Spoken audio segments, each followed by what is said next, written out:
மருத்துவமனையில் அத்தனை வசதிகளும் இருக்கிறது. இது முதல் தரமான சிகிச்சை இங்கே கிடைக்கிறது. எங்கோ வெளியில முடியல, அதனால தான் நாங்கள் இங்கே வரோம்ன்ற எண்ணத்தில் மக்கள் இல்லாமல் ஒரு நான் அடிக்கடி சொல்வேன், government hospitals R the last hope for the poor patients. ஆக அப்படி இருக்கும் பொழுது அவர்களுக்கு ஒரு நம்பிக்கையை ஏற்படுத்தும் அளவிற்கு அரசாங்கம் செயல்பட வேண்டும். அதனால இது ஒரு நிகழ்வாக நான் பார்க்காமல் மக்களுக்கு எத்தகைய நம்பிக்கையை இந்த அரசாங்கம் ஊட்டப் போகிறது என்பதைத்தான் பார்க்கிறேன்.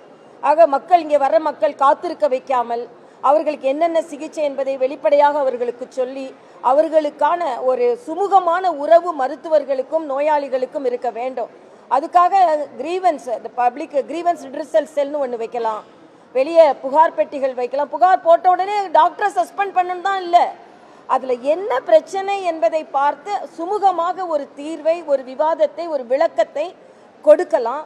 மருத்துவர்களுக்கும் என்ன பிரச்சனைகளை நோயாளிகள் தேடுகிறார்கள், அவர்கள் என்ன பிரச்சனையை அணுகுகிறார்கள் என்று நன்றாக தெரியும். எந்த மருத்துவரும் பாராபட்சத்தோடு சிகிச்சை அளிப்பது இல்லை.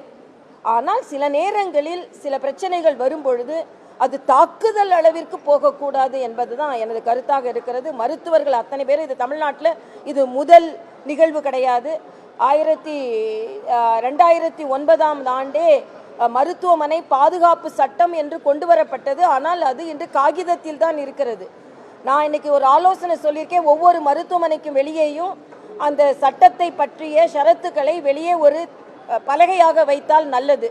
அதே மாதிரி வெளியே மருத்துவர்களுக்கு ஹெல்ப் டெஸ்க் வைக்கலாம், வாலண்டியர்ஸ் அதிகமாக போடலாம்.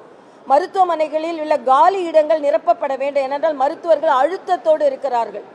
ஆக இது ஒரு நிகழ்வாக பார்க்காமல் மக்களுக்கு எந்த அளவிற்கு அரசாங்க மருத்துவமனைகள் கூடுதலாக சிறப்பாக சேவை செய்ய வேண்டும், மருத்துவர்கள் எந்த அளவிற்கு பாதுகாப்பாக இருக்க வேண்டும் என்பதையும் நாம் கண்காணிக்க வேண்டும் என்பது எனது கருத்தாக இருக்கிறது. ஒரு நிகழ்வு நடந்த பின்பு அரசாங்கம் முயற்சிகளை எடுக்கிறது. இன்னைக்கு காவல்துறை, நேற்றே நான் சொல்லியிருந்தேன், ஒவ்வொரு மருத்துவமனைக்குள்ளேயும் காவல் டெஸ்க் இருக்கணும்னு. இன்னைக்கு காவல் பூத் இருக்கும், 10 காவலர்கள் அதில் இருப்பார்கள் என்று சொல்லியிருக்கிறார்கள். அது மட்டுமே தீர்வு கிடையாது.